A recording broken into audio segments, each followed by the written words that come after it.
கிறிஸ்து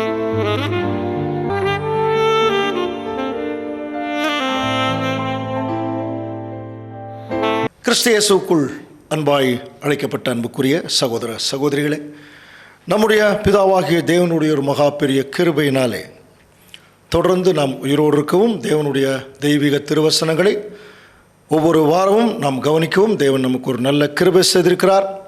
முதலாவது நம்முடைய பிதாவாகிய தேவனுக்கு நம்முடைய அன்பு இரட்சகர் மூலம் நாம் துதிகளையும் ஸ்தோத்திரங்களையும் ஏறெடுத்துக்கொண்டு இந்த வாரத்திலே நம்முடைய ஆவிக்குரிய தியானத்திற்காக நாம் தெரிந்து கொண்ட ஒரு பாடம் திருச்சபையின் சங்கீர்த்தனம் என்கிற ஒரு தலைப்பில் நாம் தேவனுடைய பாடத்தை நம்ம கவனிக்கலாம். திருச்சபையினுடைய சங்கீர்த்தனம். சங்கீத புஸ்தகங்களில் நிறைய பாடங்கள், தீர்க்க தரிசனங்கள் எல்லாம் பார்த்துருக்கோம். இப்போ நம்ம பார்க்க போகிறது நமக்கு ரொம்ப ஃபெமிலியரான, எல்லாருக்கும் பரிச்சயமான ஒரு சங்கீதம் தான் பார்க்க போகிறோம். ஒரு க்ளூ வேணால் கொடுக்கட்டுமா? அன்புக்குரிய சகோதர சகோதரி, நம்முடைய குழந்தைகள்லாம் கொஞ்சம் வளர்ந்தோடனே நம்ம குழந்தைகளுக்கு வசனம் சொல்லி கொடுப்போம்ல, அதில் முதல் சொல்லி கொடுக்குற வசனம் என்னன்னு சொல்லுங்கள் பார்க்கலாம். நமக்கே நல்லா தெரியும், இது உலகளாவிய சத்தியம் இல்லையா? நம்முடைய குழந்தைகளுக்கு அது கொஞ்சம் பெருசானோன்னே நம்ம சொல்லிக் கொடுக்கக்கூடிய நிறைய வசனங்கள் சொல்லிக் கொடுப்போம். அதில் முக்கியமாக நம்ம சொல்லிக் கொடுக்குற வசனம் என்னன்னு தெரியும் இல்லையா? 23ஆம் சங்கீதம். கர்த்தரின் மெய்ப்பராயிருக்கிறார், நான் தாழ்ச்சி அடையேன். இது எல்லா கிறிஸ்தவர்களுக்கும் ஏறக்குறைய மனப்பாடமான ஒரு விஷயம் இல்லையா? மனப்பாடமான ஒரு சங்கீதம். ஓகே, இப்போ இந்த ஒரு சங்கீத புஸ்தகம் இதையத்தான் நம்ம பார்க்க போகிறோம். இப்போ நாம் ஒரு கேள்வி கேட்கலாம். இதுதான் ஏற்கனவே நமக்கு மனப்பாடமாக தெரியுமே, இதையை நம்ம திருப்பி பார்க்கணுமா என்று சொல்லி ஒரு கேள்வி. இன்னொரு கேள்வி என்னென்னா, அது அந்த வார்த்தைகள் எல்லாமே பார்த்தீங்கன்னா ஒரு தாவீது எழுதின சங்கீதத்தில், அதாவது தாவீதை தேவன் எப்படி பராமரித்திருக்கிறார் அப்படிங்கிற ஒரு விஷயத்தை ஒரு பாட்டாக பாடின மாதிரி இருக்கும். ஆனால் நம்ம ஏற்கனவே படிச்சிருக்கிறோம், ஆவிக்குரியவைகளை ஆவிக்குரியவைகளோடு சம்மந்தப்படுத்தணும். கொரிந்தியருக்கு பவுல் எழுதுகிறார் இல்லையா? அப்போது நம்ம ஆவிக்குரிய இந்த வசனங்கள் எல்லாமே ஆவிக்குரிய வசனங்கள் தானே. அதனால் இப்போ நம்ம என்ன செய்யணும்? ஆவிக்குரிய வசனங்களை ஆவிக்குரிய காரியங்களோடு சம்பந்தப்படுத்தும் பொழுது அதில் ஒரு சத்தியம் வெளிப்படுறதை நம்ம கவனிக்கலாம்.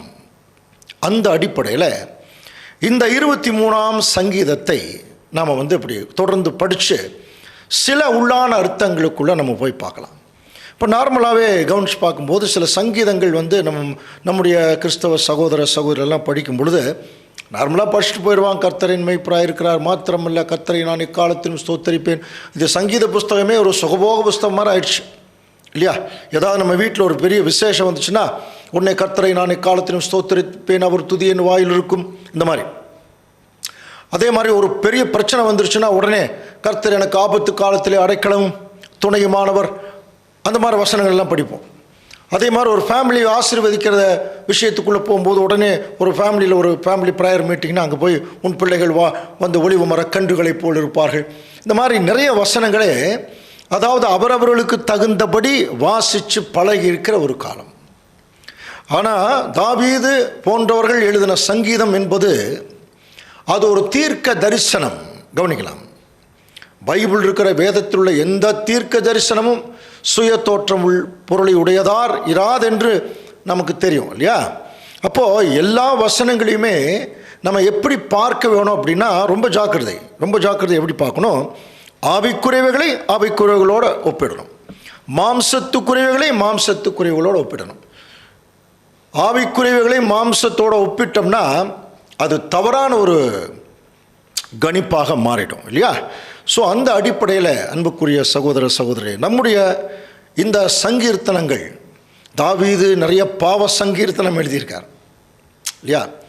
தேவனை அவரை நெருங்கி அவரோட கையை பிடிச்சிட்டு என்னை விட்டுறாதீங்க அப்பா அப்படின்னு சொல்லி கதறுகிற சில சங்கீதங்களை கூட நம்ம படிக்கிறோம். அதற்குள்ளே என்ன இருக்குது தெரியுங்களா? அதற்குள்ளே தன்னை அழைத்த தேவன் என்னை எப்படியாவது என் மேல் அக்கறை உள்ளவர் அப்படிங்கிறத தாவீது வலியுறுத்துகிற மாதிரியும் அதை கெட்டியாக பிடித்து கொள்கிற ஒரு விசுவாசத்தை உடையவராக நம்ம பார்க்கலாம். அதனால தான் அந்த மாதிரி சில பிரச்சனைகளுக்குள்ளே நம்ம போகும்போது சில சங்கீதங்கள் நமக்கு ஆறுதல் கொடுக்கும். அப்போ இந்த சங்கீத புஸ்தகம் வெறும் ஆறுதல் கொடுக்கக்கூடிய புஸ்தகமாக மட்டும் இருக்கா, அல்லது தேவனை துதிக்கக்கூடிய புஸ்தகமாக மட்டும் இருக்கா என்று சொல்லி நம்ம கொஞ்சம் சிந்திக்கும் பொழுது, இந்த சங்கீத புஸ்தகங்கள் நம்மை ஆறுதல் படுத்துறது மாத்திரமல்ல, நம்மை தேவனிடத்திலே கொண்டு சேர்க்கிற ஒரு வழியாக கூட சில நேரங்களில் சில வசனங்கள் அமைகிறத நம்ம பார்க்கலாம். அந்த அடிப்படையில் இப்போ நமக்கு ரொம்ப பரிச்சயமான ஒரு அதிகாரம் 23ஆம் சங்கீதம். கர்த்தரின் மெய்ப்பராய் இருக்கிறார், நான் தாழ்ச்சி அடையேன். இல்லையா? இது ரொம்ப உலக பொதுமறை. கர்த்தரின் மெய்ப்பராய் இருக்கிறார், நான் தாழ்ச்சி அடையேன். இது யார் பாடினது? சங்கீதம், தாவீது பாடினது. சங்கீதம் நமக்கு தெரியும், தாவீது மட்டுமல்ல, தெரியும் இல்லையா? சங்கீதம் தாவீது மட்டுமல்ல, மோசே பாடியிருக்கார், ஆசாப் பாடியிருக்கார், எசேக்கியா ராஜா பாடியிருக்கார். ஸோ இது சங்கீதங்களினுடைய தொகுப்பு. அதில் மேக்சிமம் தாவீது எழுதியிருக்கார், அது நமக்கு தெரியும். இப்போ இதில் என்ன ஆச்சரியம்னா, தேவனை நமக்கு புரிகிற மாதிரி அவர் சொல்ல வேணும்னா நிறைய விதமான உருவகத்தில் சொல்லலாம். தேவன் ஒரு அப்பா, அவர் ஒரு மகாராஜா இல்லையா? அவர் சர்வ வல்லமை வாய்ந்தவர், அவர் எல்லாவற்றிற்கும் முதல்வர், மூத்தவர். எத்தனை உதாரணங்கள் இருக்கு. ஸோ இந்த உதாரணங்கள் எல்லாம் இருந்தால் கூட இந்த ஒரு சங்கீதத்தில் தாவீது பிதாவாகிய தேவனை எப்படி எழுதுறாருன்னா, யாவே என் மெய்ப்பராய் இருக்கிறார், கர்த்தரின் மெய்ப்பராய் இருக்கிறாருங்க. அது தமிழில் இருக்கு. அதில் ஒரிஜினாலிட்டி என்ன? யாவே இல்லையா? அவர் என் மெய்ப்பராய் இருக்கிறார், நான் தாழ்ச்சி அடையேன். ஆக்சுவலாக தாவீது அன்னைக்கு யாரை பார்த்து பாடியிருக்காருன்னா, பிதாவாகிய தேவனை பார்த்து. அப்படின்னா நம்முடைய ஆண்டவர் இயேசு கிறிஸ்துவை பார்த்து பாடலையா அப்படின்னு ஒரு கேள்வி வரும்பொழுது, பழைய ஏற்பாட்டு காலத்தில் இயேசு கிறிஸ்துவும் அவர் எப்படி தான் இருந்தார்னா, அவன் பிதாவாகிய தேவனுக்கு ஒரு பிள்ளையாக இருக்கார், இப்பவும் பிள்ளையாக தான் இருக்கார். ஆனால் அதே சமயத்தில் பிதாவாகிய தேவனை ஒரு மெய்ப்பருக்கு ஒப்பிட்டு பேசுகிறதுக்கு கட்டாயமாக ஒரு காரணம் இருக்குது. அதனால தான் சத்தியம் சொல்லி கொடுத்த மூத்த சகோதரர்கள் ஒரு டிஃப்ரென்ஸ் காமிச்சாங்க. பிதாவாகிய தேவன் பெரிய மெய்ப்பர், த கிரேட் ஷெப்பர்டு. ஆண்டவர் இயேசு கிறிஸ்து நல்ல மெய்ப்பன், குட் ஷெப்பர்டு. அது ஆண்டவரே சொல்லியிருக்கார், நானே நல்ல மெய்ப்பன். அப்படின்னா மோசமான மெய்ப்பர்கள் கூட இருக்கிறாங்கன்னு தான் அர்த்தம் இல்லைங்களா?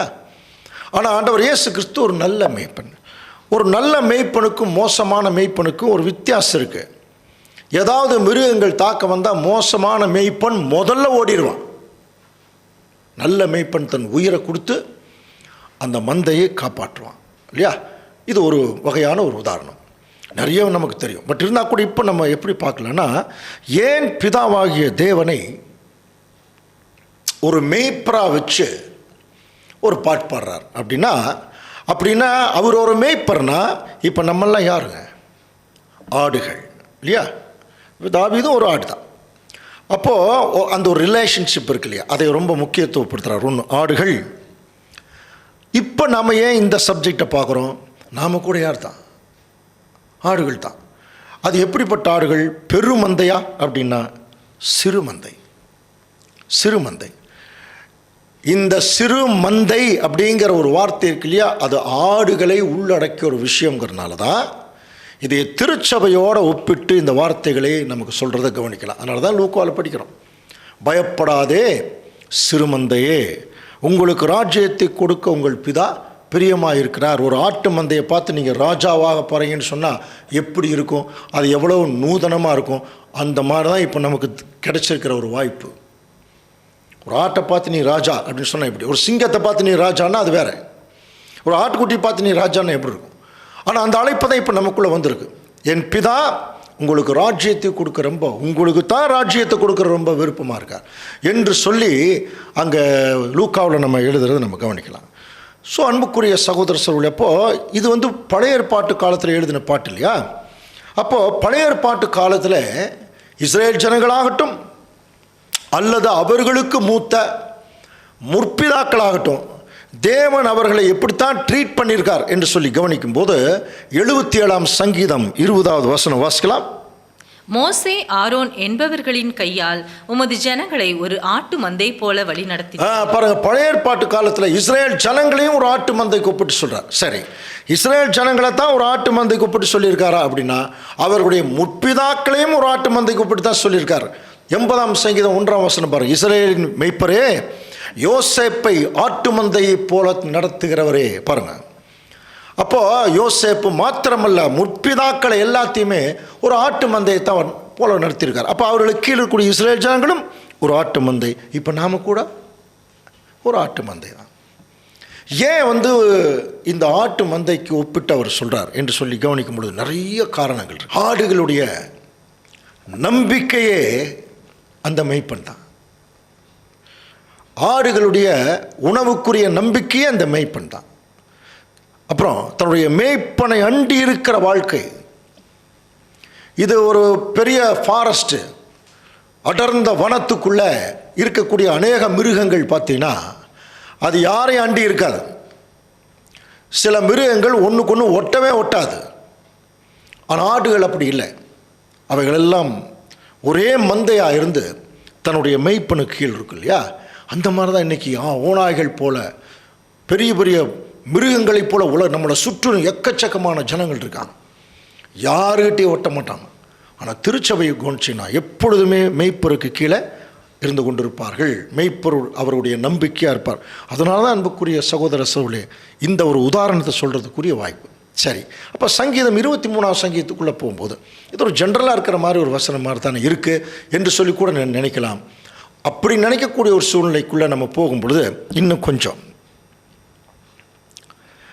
இந்த வசனங்களுக்குள்ளே போய் இதுக்குள்ளே ஏதாவது ஆவிக்குரிய அர்த்தம் இருக்கா, அல்லது நமக்கு தேவையான ஏதாவது ஒரு மெட்டீரியல், நம்முடைய ஆவிக்குரிய வளர்ச்சிக்குரிய ஏதாவது ஆதாரம் இருக்கா அப்படின்னு சொல்லி நம்ம கவனிக்கும் பொழுது, அந்த ஆதாரத்தை நம்ம 23ஆம் சங்கீதம் படிக்கும்போது கண்டுபிடிக்க முடியாது.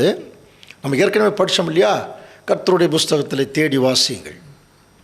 அப்புறம் இங்கே கொஞ்சமும் அங்கே கொஞ்சம் அவருடைய ஆவி அவைகளை சேர்க்கும். எந்த ஒரு பாடத்தை நம்ம வேதத்துக்குள்ளிருந்து வசனத்தின் மூலம் எடுக்கும் பொழுது கவனிங்க, அதற்கு ஏதாவது ஒரு ரெஃபரன்ஸ் எங்கேயாவது வச்சிருப்பார். அப்போ நம்ம அதை தேடணும், கண்டுபிடிச்சி அதை பொருத்தணும். அப்போ தேவனுடைய திட்டம் அதுக்குள்ளே வெளிப்படும். அப்போ சங்கீத புஸ்தகத்தில் 23ஆம் சங்கீதம் பொதுவாக எழுதப்பட்ட சங்கீதமா என்று சொல்லி நம்ம கவனிக்கும் போது, பொதுவான எழுதப்பட்ட சங்கீதம் போல வாசித்தால் அது பொதுவாகத்தான் தெரியும். இதில் தேவன் நமக்கு, அதாவது விசேஷமாக பழைய ஏற்பாட்டு கால பரிசுத்தவான்கள், விசேஷமாக இஸ்ரேல் ஜனங்கள் நம்ம எடுத்துக்கிட்டா கூட இப்போ நம்ம வாசிக்கிறோம் இல்லையா, அப்போ நமக்கு ஏதாவது அதில் சத்தியம் இருக்கான்னு சொல்லி கவனிக்கும் பொழுது, விசேஷமாக வேதத்தை அறிந்து புரிந்து அதனுடைய ஞானத்தில் தெளிந்து அவருடைய திருச்சபையாக மாறக்கூடிய பிள்ளைகளுக்காகவே எழுதப்பட்ட புஸ்தகங்கள் தான் இந்த பைபிள். அதில் அதிகமாக புரியக்கூடிய காலப்பகுதியில் நம்ம வாழ்ந்துட்டுருக்கோம் இல்லையா. அப்போ நமக்கு தான் இதுன்னு சொல்லும்போது, இது எப்படி நமக்கு பொருத்தி பார்க்கறது, அது வேணும் இல்லையா. சங்கீதம் 23ஆம் சங்கீதம் ஜென்ரலாக நமக்கு எடுத்துக்கலாம், கர்த்தர் எனக்கு மேய்ப்பராக இருக்கிறார் அப்படி எடுத்துக்கலாம். ஆனால் இதை ஒரு ஆவிக்குரிய அர்த்தத்தோடு பொருத்தி பார்க்கணும்னா முன்ன பின்ன பார்க்கணும். அப்படின்னா இப்போ நம்ம இந்த சங்கீதத்தை எதிலிருந்து போனால் நம்ம ஈஸியாக இருக்கும், இது யாருக்காக எழுதப்பட்ட சங்கீதம் அப்படின்னு சொல்லி கவனிக்கும் பொழுது நம்ம 23ஆம் சங்கீதத்தை ஃபோக்கஸ் பண்ணுறோம் இல்லையா. இப்போ இதனுடைய தொடர்ச்சி அல்ல, இதனுடைய முதல் பாகம் எங்கே இருக்குன்னா 22ஆம் சங்கீதத்திலே இருக்கு. விசேஷமாக 22ஆம் சங்கீதம் படித்தவர்களுக்கு தெரியும். இப்போ இன்னும் கொஞ்ச நாள், இன்னும் 2 மாதத்தில் ஆண்டவர் இயேசு கிறிஸ்துடைய மரணத்தின் நினைவு கூறுதலை நம்ம அனுசரிக்க போகிறோம். ஆண்டவர் இயேசு கிறிஸ்து அவருடைய திருச்சபை, விசேஷமாக அவருடைய திருச்சபையினுடைய பாவங்களுக்காக அவர் பட்ட கஷ்டங்களை, அது ரொம்ப கொடூரமான முறையில் இயேசு கிறிஸ்து எப்படி அங்கே அவர் கஷ்டப்பட்டாருங்கிறத சங்கீதம் 22 வாசிக்கலாம். நாய்கள் என்னை சூழ்ந்திருக்கிறது, பாஷான் தேசத்து பலத்த எருதுகள், கடந்த பாடத்தில் கூட பார்த்தோம், பலத்த எருதுகள் என்னை சூழ்ந்து கொண்டது படிச்சிருக்கோம் இல்லையா. அந்த மாதிரி நான் ஒரு புழுவை போல இருந்தேன், என்னுடைய விண்ணப்பத்துக்கு செவியை கேட்காத சூழ்நிலையில் இருந்தேன் அப்படின்லாம் இருக்கும். அப்படின்னா ஆண்டவர் இயேசு கிறிஸ்துடைய முதல் வருகையில் வந்து இப்போ நம்ம எப்படி ஃபோக்கஸ் பண்ணோம், அவருடைய திருச்சபைக்காக அவர் வந்து சிந்தின முதல் சொட்டு ரத்தம் இருக்கு இல்லையா, அந்த ஒரு தியாகம், அதான் 22ஆம் சங்கீதம். அந்த தியாகத்தின் விளைவாக இங்கே எவ்வளோ பெரிய ஒரு லாபம் ஒரு குறிப்பிட்ட ஜனங்களுக்கு கிடைச்சிருக்கு அப்படின்னா, உலக ஜனங்களுக்கு உயிர்த்தெழுதல் ஆசீர்வாதம் எல்லாம் வரப்போகுது. ஆனால் திருச்சபையின் மக்களுக்கு உயிர்த்தெழுதல் ஆசீர்வாதம் மட்டுமில்லை, ராஜரீகம் எவ்வளோ பெரிய ஆசீர்வாதம். ஸோ நாம் வந்து பரிசுத்தப்படுத்தப்பட்டு ராஜரீகத்தை சுதந்திரித்துக் கொள்வதற்காகவே நம்முடைய பாவங்களுக்காக இயேசு கிறிஸ்து அவர் எந்த அளவுக்கு கஷ்டப்பட்டாருங்கிறது 22ஆம் சங்கீதத்தில் இருக்கு. அந்த 22ஆம் சங்கீதத்தினுடைய கடைசி வசனங்களை கொஞ்சம் கவனிக்கலாம் பாருங்க. சங்கீதம் 22:30. ஒரு சந்ததி அவரை சேவிக்கும், தலைமுறை தலைமுறையாக அது ஆண்டவருடைய சந்ததி எனப்படும். பாருங்க எப்படி ஆரம்பிக்கிறார்னா, ஒரு இது அது முடிவில். அப்ப ஆண்டவர் இயேசு கிறிஸ்துடைய மரணத்தின் முடிவில் அவருக்கென்று ஒரு சந்ததி வரப்போகுது. ஒரு சந்ததி அவரை சேவிக்கும், தலைமுறை தலைமுறையாக அது ஆண்டவருடைய சந்ததி என்று அழைக்கப்படும். இதில் நம்ம கர்த்தர்ன்னு இருக்கும் பழைய ஏற்பாட்டில், அதுக்கு வந்து பார்த்தீங்கன்னா அதனுடைய எபிரேய பதமெல்லாம் நம்ம நிறைய படிச்சிருக்கிறோம். எல்ஷடாய்னு வரும் இல்லையா சில பதங்கள். ஆனால் இந்த இடத்துல பார்த்தீங்கன்னா ஆண்டவர்னு சொல்ல வர இடத்துல அதோனாய் அப்படிங்கிற ஒரு வார்த்தையை பயன்படுத்தியிருப்பாங்க. இது விசேஷமாக ஆண்டவர் இயேசு கிறிஸ்துவுக்கு அது பொருந்தக்கூடிய ஒரு வார்த்தையாக இருக்கும் அந்த டைமில். ஸோ அது வந்து ஆண்டவருடைய சந்ததி எனப்படும். அவர்கள் வந்து அவரே இவைகளை செய்தார் என்று பிறக்கப் போகிற ஜனங்களுக்கு அவருடைய நீதியை அறிவிப்பார்கள். ஒரு வசனம் ஞாபகத்துக்கு வருதா? ஞானவான்கள் ஆகாய மண்டலத்தின் ஒளியைப் போலவும் அநேகருக்கு நீதி அறிப்பவர்கள் நட்சத்திரங்களைப் போலவும் பிரகாசிப்பார்கள். நல்லா வசனம் படிச்சிருக்கோம் இல்லையா? இந்த சந்ததி பிறக்க போகிற ஜனங்கள்னா உயிர்த்தெழுந்து வருவாங்க பாருங்க, உலக ஜனங்கள், அவங்களுக்கு தேவனுடைய நீதியை அறிவிக்கிற சந்ததியாக இருப்பாங்க. கவனிக்கிறீங்களா? அப்படிப்பட்ட ஒரு சந்ததி தான் இந்த பூமியில் அங்கே வர. ஸோ இந்த சந்ததியை குறித்து ரோமருக்கு பவுல் எழுதும்போது ரோமர் 9ஆம் அதிகாரம் 29ஆம் வசனம் பாருங்கள். அல்லாமலும் ஏசாயா முன்னே சொன்னபடி சேனைகளின் கர்த்தர் நமக்குள்ளே ஒரு சந்ததியை மீதியாக வைக்காதிருந்தார், ஆனால் நாமும் எப்படி ஆயிருப்போம்? சோதோமை போலவும் கொமராவை போலவும் ஒத்திருப்போம். இப்படி இருக்க நாம் என்ன சொல்லுவோம்? நீதியை தேடாத புறஜாதியார் நீதியை அடைந்தார்கள், அது விசுவாசத்தினால் உண்டாகும் நீதியே. அப்போ திருச்சபையினுடைய அழைப்புக்குள்ள மேக்சிமம் அதிகமான பேர் வந்தது யாருன்னா புறஜாதிகள். நம்மளாம் எங்கேயாவது உண்மையான தேவன் இருக்காரான்னு தேடிட்டு இருந்தோம்னா இல்லைங்க. ஒரு சபையில் இருந்தோம், நமக்கு ஏற்கனவே சில போதகங்கள் சொல்லி கொடுக்கப்பட்டது, அதை ஃபாலோ பண்ணிட்டு இருந்தோம். நம்ம யெகோவா தேவன், யாவே தேவன் யாருங்கிறத ஒரு எத்தனத்திற்குள்ளெல்லாம் நம்ம போகல. ஆனால் தேவன் நம்ம செலக்ட் பண்ணதுனால ஆட்டோமேட்டிக்காக ஏதாவது ஒரு சூழ்நிலை, ஒரு சந்தர்ப்பம் கொடுத்து பாருங்கள், நீதியை தேடாத புறஜாதியார் வந்துட்டான். ஆனால் இது என்ன ஆச்சரியம், இப்போ நம்ம அதை கேட்டதுக்கப்புறம் விசுவாசிக்கிறோம் இல்லையா? அந்த ஒன்று தான் தேவனுக்கு ரொம்ப ரொம்ப பிடிக்கும். நம்பிட்டோம், இவர் தான் உண்மையான கடவுள்.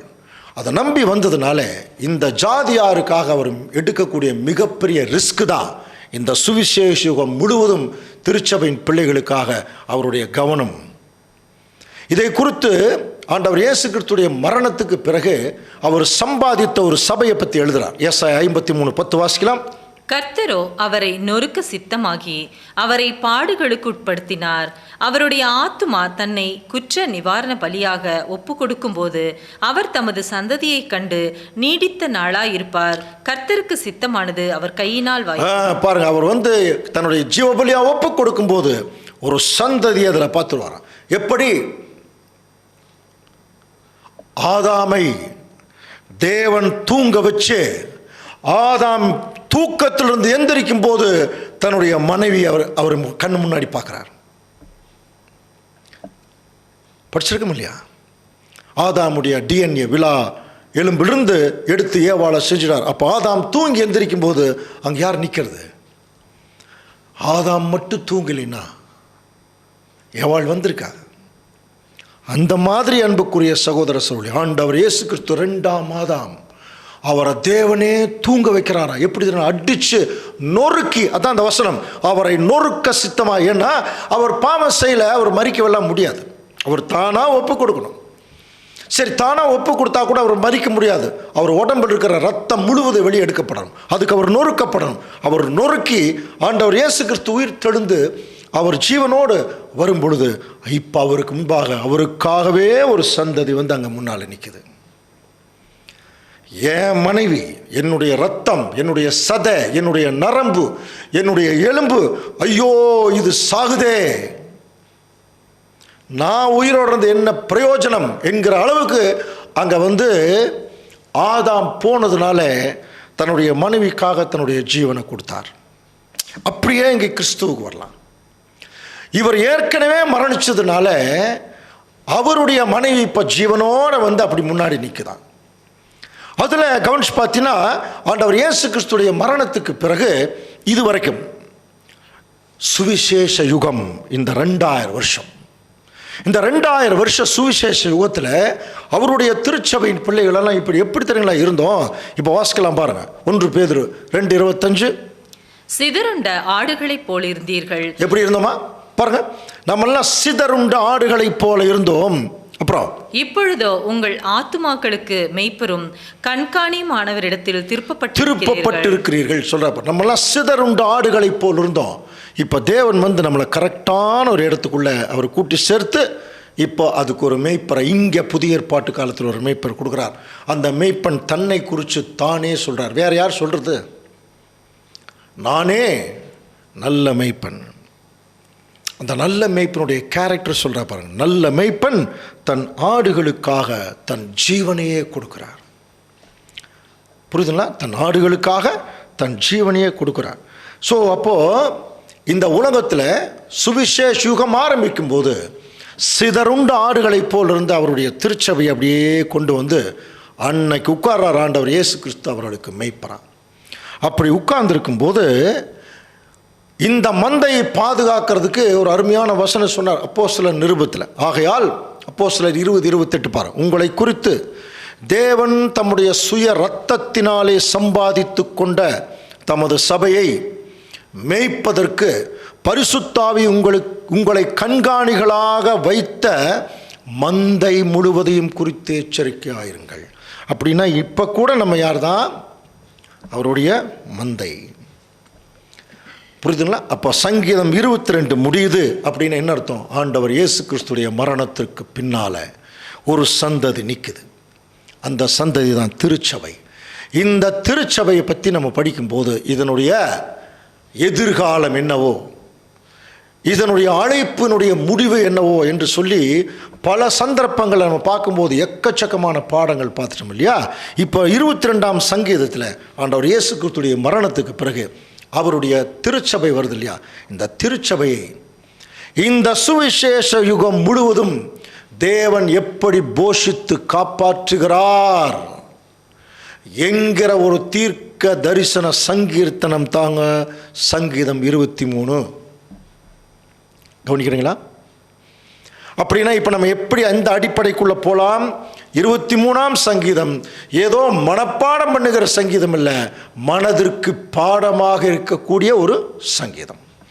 அதனால தான் நம்முடைய மூத்த சகோதரர்கள் இந்த 23ஆம் சங்கீதத்துக்கு ஒரு பேர் வச்சாங்க, த பேர்ல் ஆஃப் சாம்சன், சங்கீதங்களுடைய முத்து அப்படின்னு பேர் வச்சுருக்காங்க இந்த சங்கீதத்துக்கு. அந்த அளவுக்கு ஒரு பிரசித்தி பெற்ற ஒரு சத்தியத்தை அடங்கிய ஒரு சங்கீதம். ஆனால் படித்தா ரொம்ப ஜென்ரலாக இருக்கிற மாதிரி இருக்கும் இல்லையா?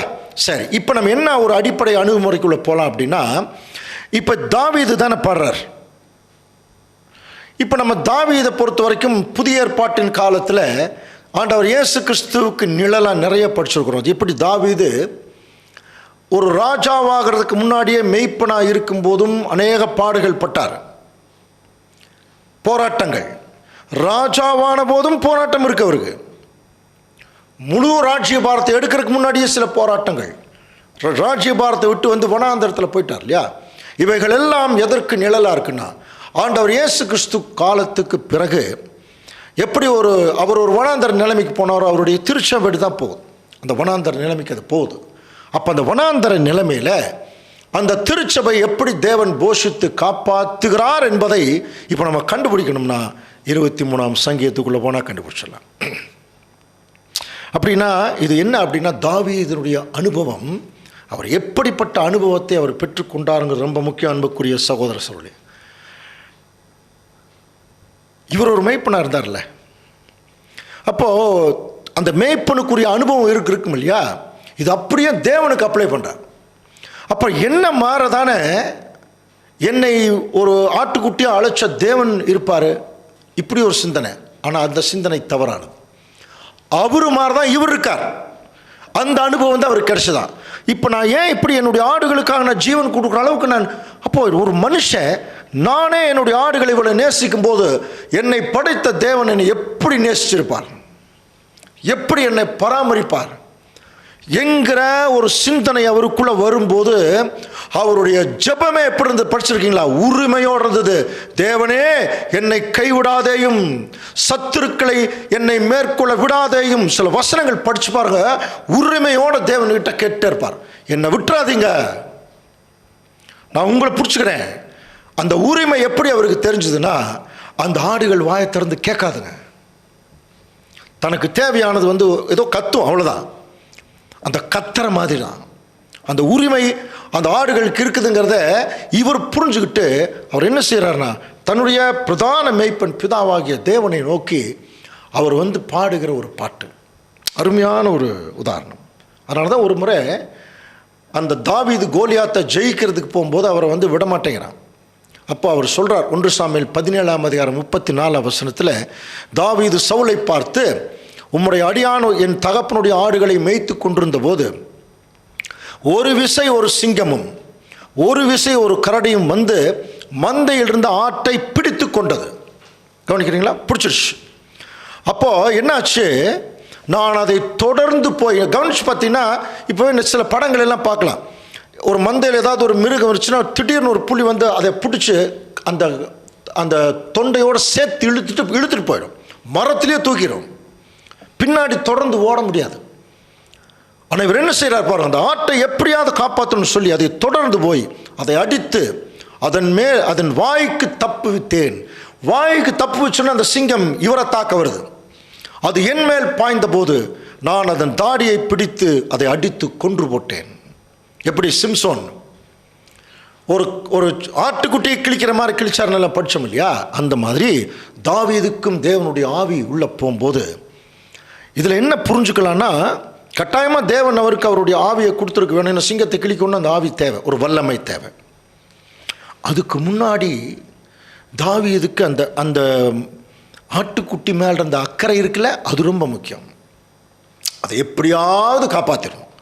அந்த அக்கறை இருக்கு இல்லையா, அந்த அக்கறையை உணரக்கூடிய ஒரு வசனம் தான் இப்போ நம்ம படிக்க போகிறோம். கர்த்தரின் மெய்ப்பராய் இருக்கிறார். அந்த வசனம் நம்ம கணிச்சிருக்கோம் இல்லையா? அப்போ ஒரு மெய்ப்பனுடைய குணம் என்ன என்று சொல்லி நம்ம கவனிக்கும் போது, இவருக்கு என்ன குணம் இருந்ததோ, தன்னுடைய ஆடுகளுக்காக தன்னுடைய ஜீவனை, தன்னுடைய உயிரை கூட பணைய வச்சு தான் நான் காப்பாற்றிருக்காங்க.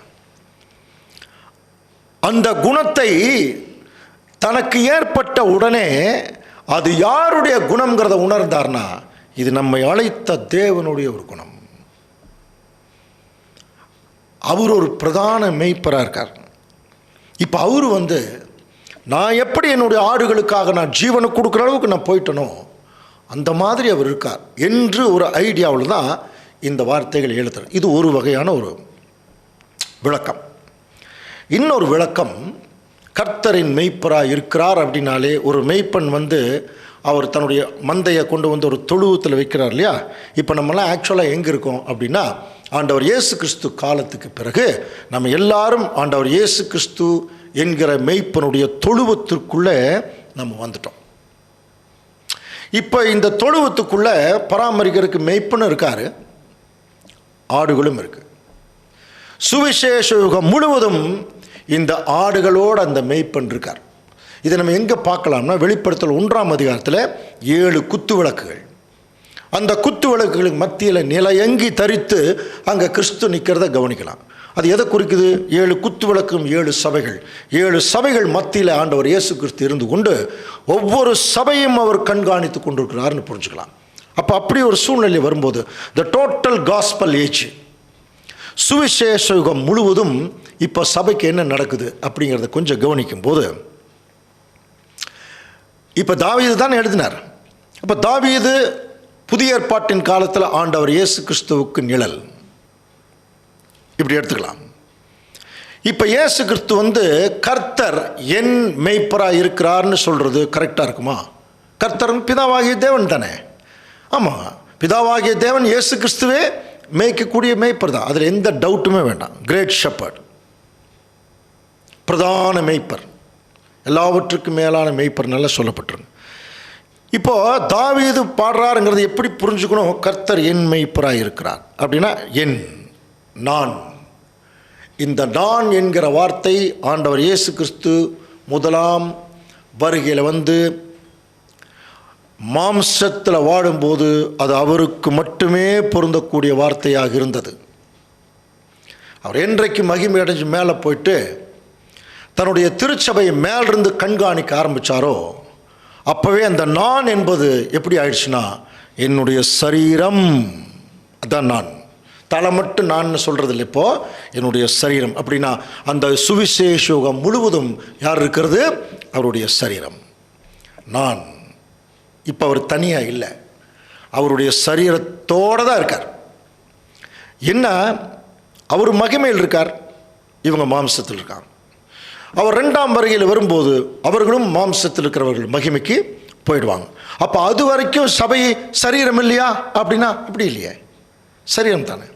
அந்த சரீரத்தை கரை திரை முதலானவைகள் ஒன்றும் இல்லாமல் பிழையற்ற சபையாக தனக்கு முன்பாக நிறுத்தி கொள்வதற்கு தம்மைத்தாமே அதற்காக ஒப்பு கொடுத்தார். அப்போது இந்த 23ஆம் சங்கீதத்தை எப்படி நம்ம பார்க்கணும் அப்படின்னா, ஆண்டவர் இயேசு கிறிஸ்து தலை, நம்மெல்லாம் சரீரம். விசேஷமாக இந்த சுவிசேஷ யுகத்தில் யார் தான் வாழ்ந்து கொண்டிருக்கிறதுனா அவருடைய சரீரம். அப்போ அந்த சரீரத்தை அவர் எப்படி பராமரிக்கிறார் என்பதை நாம் புரிந்து கொள்வதற்காக சொல்லப்பட்ட வசனங்கள் தான் இந்த 23ஆம் சங்கீதம். இதே பாருங்கள், ஆண்டவர் இயேசு கிறிஸ்து முதலாம் வருகையில் வரும்போதே அவர் யோவான் 10ஆம் அதிகாரம் 16ஆம் வசனம் வாசிக்கலாம். இந்த தொழுவத்தில் உள்ளவைகளை அல்லாமல் வேறே ஆடுகளும் எனக்கு உண்டு, அவைகளையும் நான் கொண்டு வர வேண்டும்.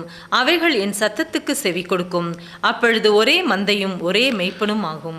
பாருங்க, இப்போ இது யோவான் 10ஆம் அதிகாரத்தில் இஸ்ரேல் ஜனங்கள் மத்தியில் சொல்கிறார். அந்த 10ஆம் அதிகாரமே ஒரு ஆட்டு மெய்ப்பன், ஆடுகளுக்குரிய ஒரு விஷயம். நானே வாசல், நானே ஆடுகளுக்கு வாசல், நானே நல்ல மெய்ப்பன், என்னிடத்தில் உள்ளவரவன் உள்ளும் புறமும் கண்டு மேய்ச்சலை கண்டடைவான். நல்லா படிச்சிருக்கோம் இல்லையா? அதெல்லாம் இப்போ நமக்கு நல்லா தெரிஞ்சதுனால அதை ஸ்கிப் பண்ணுறோம், வேற ஒன்றில்.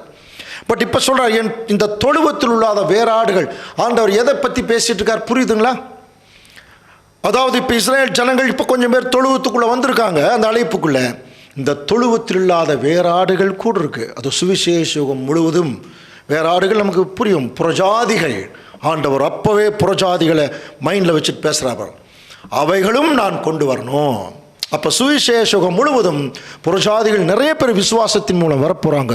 அப்படி உள்ள வரும்போது அவர்களும் என் சத்தத்துக்கு செவி கொடுப்பார்கள், வந்துடுறாங்க. அப்போது ஆண்டவர் இயேசு கிறிஸ்துடைய முதல் வருகைக்கு கொஞ்சம் தள்ளி இஸ்ரேல் ஜனங்கள் ஒரு வகுப்பார் மந்தைக்குள்ளே வந்தாங்க. அப்புறம் டோட்டல் இஸ்ரேல் ஜனங்களும் அந்த அழைப்பை நிராகரித்ததுனால பவுல் பர்னபாவெல்லாம் தொழுவத்தில் அல்லாத வேறு ஆடுகளை நோக்கி போனாங்க. ஆனால் அவர்கள் போட்ட சத்தம் இயேசு கிறிஸ்துடைய சத்தியம். அந்த சத்தியத்துக்கு புறஜாதிகள் செவி கொடுத்தாங்க. இன்னைக்கு வரைக்கும், நம்ம வரைக்கும். இப்போ நம்மெல்லாம் செவி கொடுத்து அவைகளும் நம்ம கொண்டு வரும். அப்படின்னா நம்மளையும் மனசில் வச்சுட்டு தானே கிறிஸ்து பேசியிருக்கார் இல்லையா? அப்போ அப்படிப்பட்ட ஆடுகள் இருக்குது இந்த சுவிசேஷகம் முழுவதும். இப்போ நம்ம சுவிசேஷகத்தினுடைய கடைசியில் இருக்கிறோம். இது ஆச்சரியம் என்னென்னா, இது ஒட்டுமொத்தமாக இந்த வசனங்கள் சுவிசேஷகம் முழுவதிலும் இருக்கக்கூடிய தேவனுடைய பிள்ளைகள் அல்லது திருச்சபையின் பிள்ளைகளுக்கு பொருந்துதோ இல்லையோ, சுவிசேஷகத்தினுடைய முடிவில் வாழக்கூடிய நமக்கு மிக சரியாக பொருந்தக்கூடிய இந்த தீர்க்க தரிசன வசனம். எப்படி ஆரம்பிக்கலாம் தெரியுமா? இப்போ இங்கிருந்து ஆரம்பிக்கலாம். கர்த்தரின் மெய்ப்பராக இருக்கிறார். அவர் மெய்ப்பர் தான். அடுத்த வசனமே என்ன சொல்லப்பட்டிருக்கு? நான் தாழ்ச்சி அடையேன் இருக்கு. அதுக்கு என்ன அர்த்தம்? தமிழில் தாழ்ச்சி அடையேங்கிற வார்த்தை இருக்கு இல்லையா, அது எப்படி புரிஞ்சுக்கிறது? எனக்கு எந்த தாழ்ச்சி, தேவன் எனக்கு மேய்ப்பராக இருக்கிற வரைக்கும் எனக்கு எந்த குறையும் இல்லைன்னு அர்த்தம். எப்படி கம்பேர் பண்ணிக்கணும் அப்படின்னா, இப்போ நான் சத்தியத்துக்குள்ள வந்து ஞானஸ்தானம் நிறுத்தி எல்லாம் பண்ணிட்டு தான் இருக்கிறேன். ஆனால் என்கிட்ட நிறைய நிறைய ஒரு அதிருப்தி இருக்குது. அப்போ அதிருப்தி இருக்குன்னா என்ன புரிஞ்சுக்கலான்னா, கவனிங்க, என்ன புரிஞ்சுக்கலான்னா, இன்னும் தேவன் அல்லது கிறிஸ்து நமக்கு மேய்ப்பரா இல்லைன்னு புரிஞ்சுக்கலாம். அவர் மேய்ப்பராக இருந்தால் அவர் தன்னுடைய ஆடுகளுக்காக ஜீவனையே கொடுக்கும்போது அவர் மற்றதெல்லாம் கொடுக்காம இருப்பாரா? அப்போ நமக்கு என்ன தேவையோ கொடுத்துறாரு. சத்தியமாகட்டும், சகோதர ஐக்கியமாகட்டும், உலக பிரகாரமான சில வசதி வாய்ப்புகள் கூட சில நேரங்களில் நம்முடைய மாம்சமோ நம்முடைய ஆத்மா நம்முடைய இருதயமோ ஒரு சோர்ந்து போகும்போது அந்த இடத்துல கூட தேவன் நமக்கு சில ரிலீஃப் கொடுக்குறாருங்க, கொடுக்காமே இல்லை. அப்படியெல்லாம் அவர் வந்து பராமரிக்கிறவருக்கு ரெடியாக இருக்கும்போது, இப்போ திருச்சபை எப்படி அதை புரிஞ்சுக்கணும்னா, எனக்கு எந்த குறையும் இல்லை. இதை பிலிப்பியருக்கு பவுல் எழுதுகிறார். பிலிப்பியர் 4:19. என் தேவன் தம்முடைய ஐஸ்வர்யத்தின்படி உங்கள் குறைவை எல்லாம் கிறிஸ்து இயேசுவுக்குள் மகிமையிலே நிறைவாக்க. இப்போ பிதாவாகிய தேவன் பார்த்தீங்கன்னா இயேசு கிறிஸ்துவுக்கு ஒரு மேய்ப்பர், நமக்கு எத்தனை மேய்ப்பர்? 2 மேய்ப்பர், 2 கண்மலை. பிதாவாகிய தேவன் நித்திய கண்மலை, ஆண்டவர் இயேசு கிறிஸ்து ஞான கண்மலை. பிதாவாகிய தேவன் கிரேட் ஷெப்பர்ட், பெரிய மேய்ப்பன். ஆண்டவர் இயேசு கிறிஸ்து நல்ல மேய்ப்பன். எவ்வளோ பெரிய பராமரிப்பு பாருங்க. தம்முடைய ஐஸ்வர்யத்தின்படி நம்முடைய குறைகளை எல்லாம் நிறைவாக்குவார். எஸ்ஐயா 40:11 சொல்ற பாருங்க, மேய்ப்பனை போல தமது மந்தையை மேய்ப்பார், ஆட்டுக்குட்டிகளை தம்முடைய புயத்திலே சேர்த்து தமது மடியிலே சுமந்து கரவலாடுகளை மெதுவாக நடத்துவார். அப்போ ஒரு மேய்ப்பனுக்குரிய வேலையை கவனிச்சு பாருங்க. ஒரு சின்ன ஆட்டுக்குட்டி குழந்தை மாதிரி அதை தூக்கி தன்னுடைய தோளில் வச்சுட்டு அதை கொஞ்சிட்டே வருவார் ஆட்டுக்கு அந்த மேய்ப்பன். அதே மாதிரி கரவல் ஆடுகள் சொல்லக்கூடிய இந்த சினை ஆடுகள் எல்லாம் பாருங்கள், அது கொஞ்சம் கஷ்டப்படும் நடக்கிறதுக்கு. அப்போ அதுக்கு என்ன செய்வார்னா, அதுக்குரிய சில ஏற்பாடுகள், சில பொறுமைகள் எல்லாம் நடக்கும் இல்லையா. இதெல்லாம் தான் தேவன் பார்க்குறப்ப. இன்றைக்கும் நமக்கு சத்தியத்தில் சபைக்குள்ளே வந்துட்டோம்னா சில பேர் வளராது இருப்பாங்க, குழந்தைகளை போல. சில பேர் வளர்ந்து கெட்டவங்க இருப்பாங்க, சில பேர் மாம்ச பலவீனத்தில் இருப்பாங்க. இவைகள் எல்லாரையும் மேய்க்கணும். இங்கே சபையில் அப்படி மேய்க்கிறதுக்காக தான் தேவன் மூப்பர் அப்படின்னு ஒருத்தர் வைக்கிறார். புரியுதுங்களா? சபையை வழிநடத்துக்கும் மேய்க்கிறதுக்கு ஒரு மூப்பர் அப்படின்னு சொல்லி தேவன் ஒருத்தர் வைக்கிறார். காரணம் என்ன? அவர்கள் சபையை மந்தையை மேய்க்கிறதுக்கு. இப்போ கர்த்தரின் மேய்ப்பராக இருக்கிறார், எனக்கு எந்த குறை இல்லை. ஏன் எனக்கு எந்த குறை இல்லைன்னா, இப்போ நம்ம இதை அனுபவிச்சுட்டு வரோம். எப்படின்னா, சங்கீதம் 23:2 வாசிக்கலாம். அவர் என்னை புல்லுள்ள இடங்களில் மேய்த்து அமர்ந்த தண்ணீர்கள் அண்டையில் என்னை கொண்டு போய் விடுகிறார். இதுக்கு பார்த்தீங்கன்னா, அவர் என்னை புல்லுள்ள இடங்களில். அப்போ ஒரு மேய்ப்பனுடைய வேலையே எங்கே தான் மேய்க்கணும்? புல்லுள்ள இடங்கள். இப்போ அன்புக்குரிய சகோதர சொல்ல ரொம்ப ஒரு நகைப்புக்குரிய விஷயம் என்னென்னா, இப்போ எங்கள் ஊரில் எல்லாம் கிராம சைடில் நாங்கள் ஸ்கூலுக்கு போகும்போது கிராமத்து வழியில் தான் போவோம். அப்போ நிறையா ஆடுகள் எல்லாம் மேய்ச்சிட்டு வருவாங்க. அந்த ஆடுகளை பக்கத்தில் நிறையா புல்லெல்லாம் இருக்கும், ரோட்லேயே கூட்டிகிட்டு போவாங்க, ரோட்லேயே கூட்டிகிட்டு வருவாங்க மேய்ப்பர்கள். ரோட்லேயே போனால் என்ன சாப்பிடும் பாருங்க. அப்போ என்ன செய்யணும்? அவை புல்லுள் எங்கே இருக்குதோ அங்கே கூட்டிகிட்டு போகணும் இல்லையா? அங்கே தான் அது புல் இருக்கிற இடத்துக்கு போனால் தானே சாப்பிடும். ரோட்லேயே கூட்டிகிட்டு போனால் எப்படி சாப்பிடும்? சில மேய்ப்பர்கள் சொல்கிறது கூட உண்டு, என்ன இப்படி இருக்குது, போய் புல்லுள்ள இடத்துல போய் மேய்க்கு, பாவம் ஆடுகள்லாம் ரோட்லேயே கூட்டிகிட்டு போகிறீங்க அப்படின்னு சொல்லி. அது கடைசி வரைக்கும் ரோட்டில் தான் போகும். அப்புறம் எங்கேயாவது கொண்டு போய் நிறுத்தி கொஞ்சம் இருக்கிற இடத்துல சாப்பிட வைப்பாங்க. அப்படியே இல்லை. அதனால தான் பழைய காலத்தில் வனாந்தரத்தில் வழி நடத்தினார்கள். அப்படின்னா வனாந்தரத்தில் தான் அதுக்கு ஆடுகளுக்கு தேவையான, அதில் ஆடுகள் பாருங்கள் கரெக்டாக தங்களுக்கு தேவையான உணவை எடுத்து சாப்பிடும். அப்போ அந்த மாதிரி இப்போ நம்மளையும் தேவன் புல்லுள்ள இடங்களில் மேய்த்து அமர்ந்த தண்ணீர்கள். இது 2 அர்த்தம் இருக்குது அன்புக்குரிய சகோதர சகோதரி. இதை திருச்சபை ஆண்டவர் இயேசு கிறிஸ்துவே இந்த பூமியில் வந்தபோது அவர் சாப்பிட சொன்னாங்க. ஒரு முறை அவர் என்ன சொன்னார்? என் பிதாவின் சித்தத்தை செய்கிறது தான் என்னுடைய சாப்பாடு என்ன. அப்போ அவருடைய சித்தம் என்ன? ஜனங்களுக்கு சத்தியத்தை சொல்லி அவர்களை தேவனுடைய பிள்ளைகளாக மாற்றுவது. அதான அதனுடைய முக்கியமான வேலை. தேவனை துதிக்க வைப்பது, அவரை மகிமைப்படுத்துவது. அப்போ அதுக்கு சீசர்களை தயார் பண்ணுறதா இதுதான் நான் சாப்பிட்ற சாப்பாடு என்ன. அதே மாதிரி இப்போ கூட நம்ம ஒரு இடத்துக்கு ஊழியத்துக்கு போகிறோம் அப்படின்னா அங்கே வந்து எந்த இடத்துக்கு போவோம்? ஜனங்கள் இல்லாத இடத்துக்கு போய் ஊழியம் பண்ண முடியுமா? இல்லையா? அப்போ அந்த ஜனங்கள் உள்ள இடத்துல போய் தேவனுடைய ஊழியத்தை செய்கிறது ஒரு வகையான ஒரு ஊழியம்.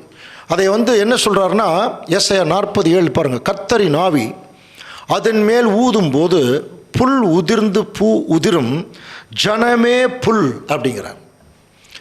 ஸோ இந்த வசனத்தை நம்ம வந்து ஆவிக்குரிய மீனிங்கில் எடுத்துக்கிட்டோம்னா, அவர் என்னை புல்லுள்ள இடங்களில் மேய்த்து. அப்போ எங்கெங்கெல்லாம் தேவனுடைய பிள்ளைகள் இருக்கிறாங்களோ அங்கெல்லாம் தேவனுடைய பிள்ளைகளை மேய விடுறாராம். அப்படியெல்லாம் போகும்போது அங்கே வந்து அமர்ந்த தண்ணீர்கள் அண்டையில் நம்மை, அமர்ந்த தண்ணீர்னா தெரியும் இல்லையா? டிரான்ஸ்பரண்ட் வாட்டர்னு சொல்லுவாங்க, தெளிந்த நீரோடை. இப்போ ஒரு ஆற்றில் ஒரு தெளிந்த நீரோடை இருந்துச்சுன்னா அப்படி போய் உள்ளே பார்த்தீங்கன்னா உள்ளுக்குள்ள இருக்கிற இந்த கற்கள் எல்லாமே தெரியும்.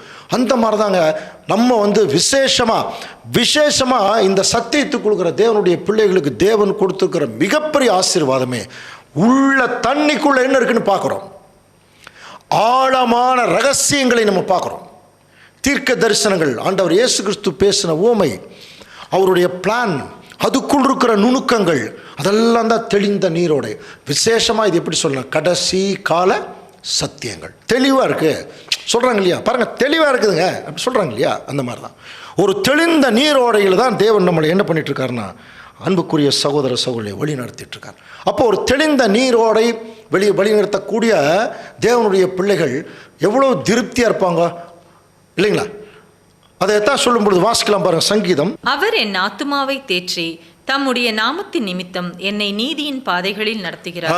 3ஆம் வசனம் பாரு. அவர் என் ஆத்துமாவை தேற்றி தம்முடைய நாமத்தின் நிமித்தம் என்னை நீதியின் பாதையில் நடத்துகிறார். இது ஜென்ரலாக இருக்க மாதிரி இருக்கு இல்லையா?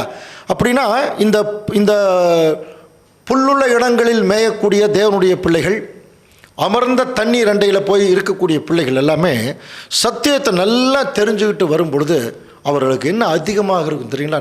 நல்ல சத்தியத்தை தெரிஞ்சுட்டு நல்லா வேலை செய்கிறவங்களுக்கு என்ன இருக்கும் அப்படின்னா, அங்கே அநேக விதமான போராட்டங்கள் நமக்கு ஏற்கனவே படிச்சுக்கிறோம். அவரோடைய பாடுகளை சகித்தார். அப்போ நிறையா என்ன அந்த இடுக்கமான வாசலில் தானே போகிறோம். தெளிந்த நீரோடையாக தானே சொல்லுது. குழம்பின நீரோடை என்ன சொல்லுதுன்னா, இன்றைக்கி கிறிஸ்தவர்கள் சொல்கிற மாதிரி உனக்கு இயேசுவை பின்பற்றினா உனக்கு பரலோகம் கிடைக்கும், அது கிடைக்கும், இது கிடைக்கும். இதுதான் குழம்பின நீரோடை. தெளிந்த நீரோடை என்ன? ஒருவன் என்னை பின்பற்ற விரும்பினால் அவன் தன்னைத்தான் வெறுத்து தன் சிலுவை எடுத்துட்டு பின்னாடிவான். கிறிஸ்து இயேசுவுக்குள் தெய்வ பக்தியாய் நடக்க மனதாய் இருக்கிறவர்கள் எல்லாரும் துன்பப்படுவார்கள். இந்த மாதிரி சத்தியத்திற்குள்ளே வந்து துன்பம் வரும் பொழுது முதல்ல நம்முடைய மைண்டு கெட்டுரும். கவனிங்க, அதான் அந்த ஆத்மா சொல்கிறது. ரொம்ப ஒரு மாதிரி சோர்வாயிடும். அப்படிப்பட்ட சோர்வுகள் வரும் பொழுது தேவன் என்ன செய்கிறார்? அவர் என் ஆத்துமாவை தேற்றி. அப்போ அந்த ஆத்துமாவை எப்படி தேத்துறார்? நமக்கு என்ன தேர்தல்? நமக்கு சத்தியத்தில் வந்து ரொம்ப ஒரு மாதிரி கஷ்டத்தில் இருந்தோம்னா நமக்கு 2 விஷயம் தேர்தல் நடக்கும். ஒன்று, சகோதரர்கள் வந்து நம்மை தேற்றுவார்கள்.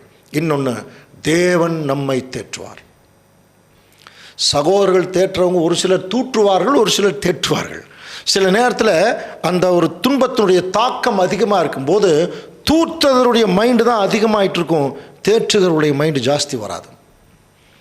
ஆனால் தேவனை ஒருவர் பார்த்துட்டான்னு வச்சுங்க, என் நாமத்தின் நிமித்தம், தம்முடைய நாமத்தின் நிமித்தம், நான் புரிஞ்சுதுங்களா? என்னை நீதியின் பாதையில் நடத்துவார். அது என்ன என் நாமத்தின் நிமித்தம்? யாவே என்பது அவருடைய நாம சங்கீர்த்தனம். நான் இருக்கேன். நான் யார் தெரியுமா? தேவன் சொல்றார், உன் மேல நான் அன்பு வச்சுட்டேன், நான் மாறவே மாட்டேன், நான் மாறாதவர். யாவே என்றாலே இருக்கிறவராகவே இருக்கேன். மற்றவங்க மாறுவாங்க, உன் கூட இருக்கிறவங்க மாறுவாங்க, உன் சகோதரர்கள் மாறுவாங்க, உன் சொந்தக்காரர் எல்லாரும் மாறிடுவாங்க. உன்னை தூற்றுவார்கள், உனக்கு விரோதமாக பண்ணுவாங்க, என்ன வேணாலும் பண்ணுவாங்க. நான் மாற மாட்டேன். ஞாபகத்தில் வச்சுக்கோ. அதுதான் அப்பா, அது போதும், நான் தேற்றப்படுவேன். அதுதான் என் நாமத்தின் நிமித்தம்.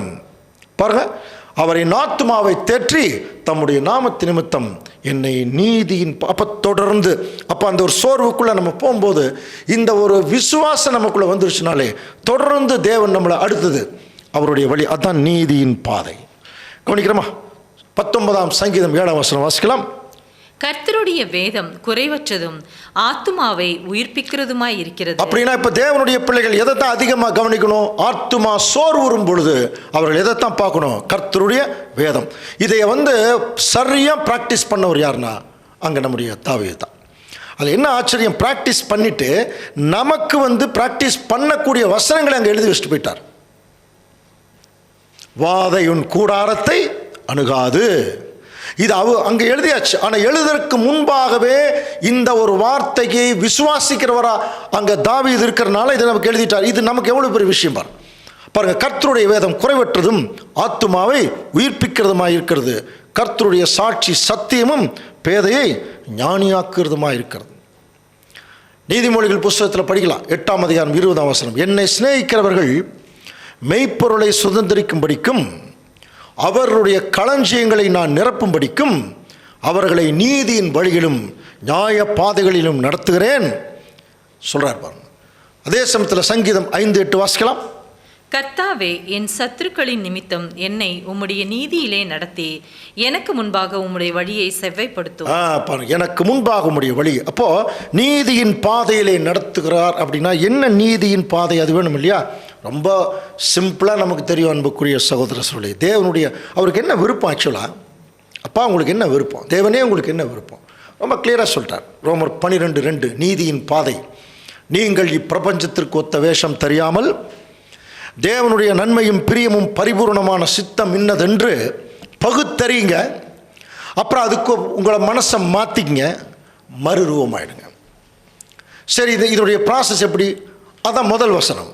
அப்படி இருக்க சகோதரரே, நீங்கள் உங்கள் சரீரங்களை பரிசுத்தமும் தேவனுக்கு பிரியமான ஜீவ பலியாக ஒப்பு கொடுக்க வேண்டும் என்று நீங்கள் ஒப்பு கொடுத்துருவீங்க. ஆனால் அதை அங்கீகரிக்க அவருடைய இரக்கம் வேணும். அதான் அந்த அடுத்த வசனம்.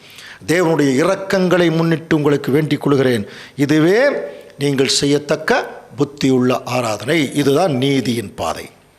தொடர்ந்து நீங்கள் பலி செலுத்திட்டே இருங்க, எதை குறிச்சும் கவலைப்படாதீங்க, வருகிற துன்பங்களை நினைச்சு கவலைப்படாதீங்க, உங்கள் ஆத்துமாக்கள் தேற்றப்படும். நீங்கள் தொடர்ந்து பலி செலுத்துங்க. புரியுதுங்களா? அடுத்த வசனம் நம்ம வாசிக்கும் பொழுது சங்கீதம் 23:4 நான் மரண இருளின் பள்ளத்தாக்கிலே நடந்தாலும் பொல்லாப்புக்கு பயப்படேன், தேவரீர் என்னோட கூட இருக்கிறீர், உமது கோலும் உமது தடியும் என்னை. இந்த வசனங்கள் விசேஷமா இது ஜென்ரலா எடுத்துக்கிட்டீங்கன்னா இந்த உலகம் முழுவதும் ஒரு மரண இருள் இருக்கு இல்லையா? இருண்டு போச்சு, உலகமே இருண்டுருச்சு அப்படின்னு என்ன அர்த்தம்? ஒளி இல்லை. அதுல தான் இப்ப நம்ம நடந்துட்டு இருக்கிறோம். மரண இருளின் பள்ளத்தாக்கிலே நம்ம நடந்தாலும் எந்த பொல்லாப்புக்கும் நம்ம பயப்பட வேண்டியதில்லை. ஏன்? இருட்டுக்குள்ளையும் தேவரீர் என்னோடே கூட இருக்கிறீர்ங்கிறார். இப்போ இன்னைக்கெல்லாம் இருட்டு தான். இதை நம்ம ராஜ்யத்துக்கு ஒப்பிட்டு சொல்லும்போது இது மப்பும் மந்தாரமான நாள். படிச்சிருக்கோம் இல்லையா? யோவேல் தீர்க்கதரிசி எழுதுறார், சீயோனிலே எக்காலம் ஊதுங்கள், என் பரிசுத்த பர்வதத்தில் எச்சரிப்பின் சத்தமிடுங்கள், கர்த்தருடைய நாள் சமீபித்திருக்கிறது, அது மப்பும் மந்தாரமான நாள், அது இருளும் பாழ்கடிப்புமான நாள். செப்பனியா தீர்க்கதரிசி எல்லாம் எழுதுவாங்க. இப்போ அந்த காலத்தில் தான் இருக்கிறோம். ஆனால் இப்போ இருண்ட காலத்தை ஒரு இருட்டுக்குள் இருக்கும்போது ஒரு மனுஷன் எப்படி தெளிவாக நடப்பான்? அவனுக்குள்ளே ஏதோ ஒரு வெளிச்சம் இருக்கும் இல்லையா?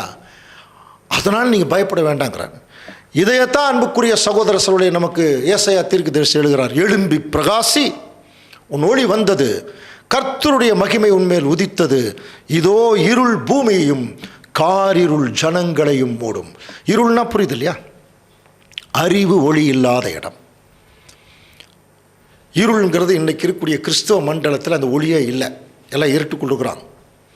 காரிருள்ங்கிறது உலக ஜனங்கள் சுத்தமாகவே ஒன்றும் இல்லை.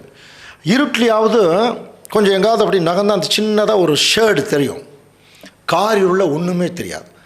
அப்போ காரிருளில் யார் இருக்கிறதா? உலக ஜனங்கள். இப்போ என்ன நடக்குதுன்னு யாருக்குமே தெரியல. ஆனால் கிறிஸ்தவ ஜனங்கள் மத்தியில் கொஞ்சம் லைட்டாக, அது வெளிச்சம் இல்லை, அது ஏதோ ஒரு நிழல்.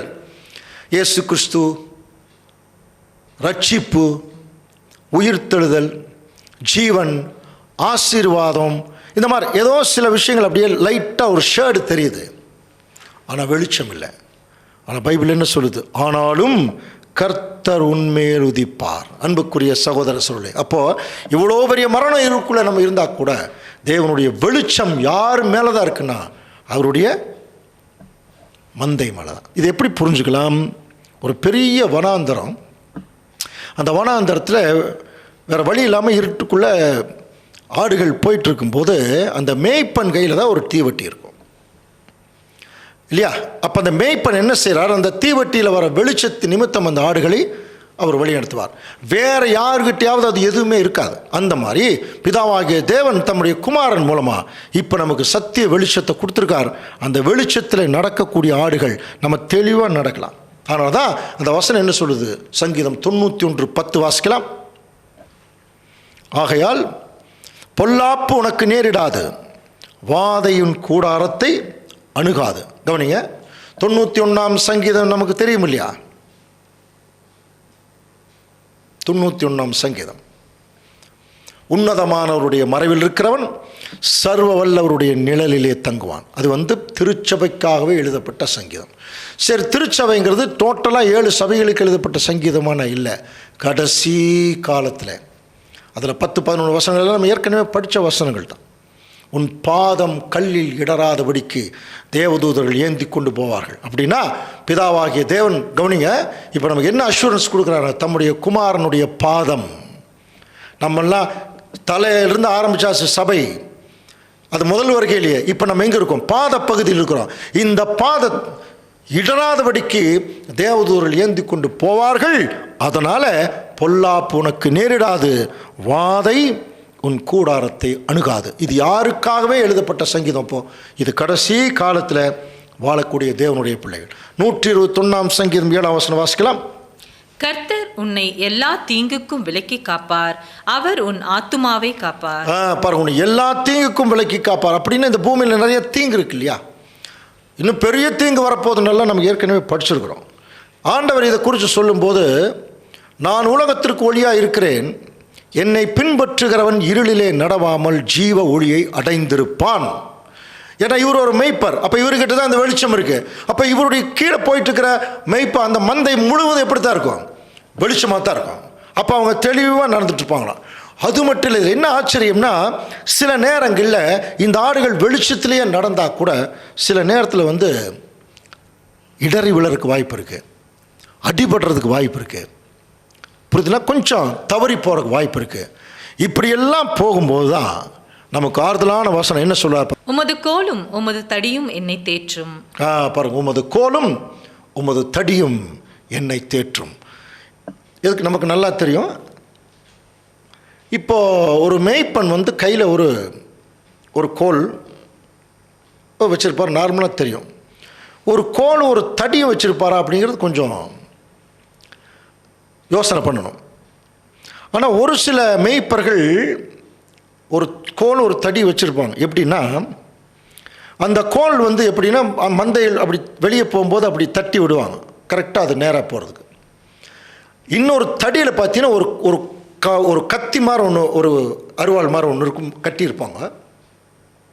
அது எதுக்குன்னா, கீழேயே இருக்காது சில செடி கொடிகள் எல்லாம் கொஞ்சம் ஹைட்டில் இருக்கும். அப்போ என்ன பண்ணுவாங்கன்னா, அந்த குச்சியில் இருக்கிற கத்தி வச்சு அதை இழுத்து விடுவாங்க.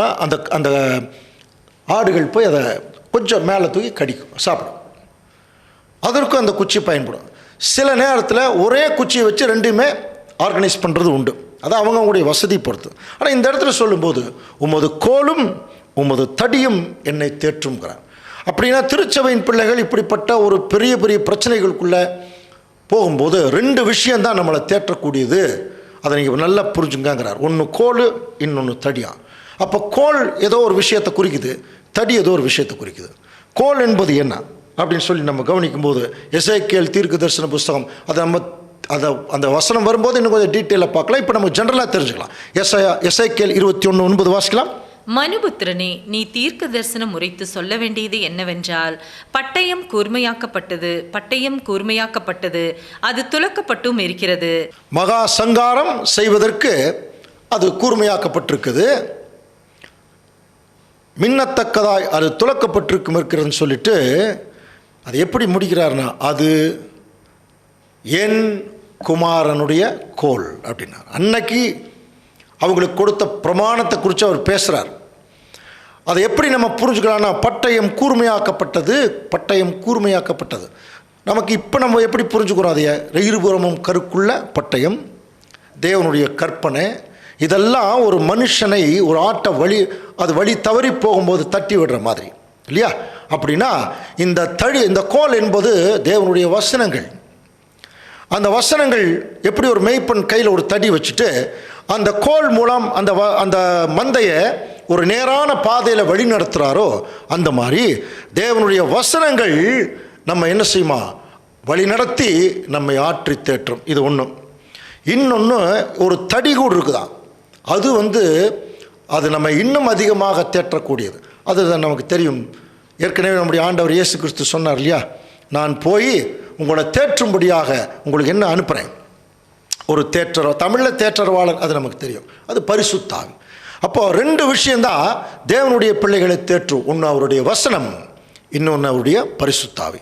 இது 2மே இப்போ சுவிசேஷ யுகம் முழுவதும் பிதாவாகிய தேவன் தம்முடைய குமாரன் மூலமாக நம்மளை கொடுத்துருக்காரா இல்லையா? அதனால் எதுக்கும் பயப்பட வேண்டியது இல்லைங்கிறார். சங்கீதம் 3ஆம் சங்கீதம் 6ஆம் வசனம், எனக்கு விரோதமாக சுற்றிலும் படையெடுத்து வருகிற 10,000 பேருக்கு நான் பயப்படேன். சொல்கிறவர் 10,000 பேர் வந்தால் கூட நான் பயப்பட மாட்டேங்கிறேன்.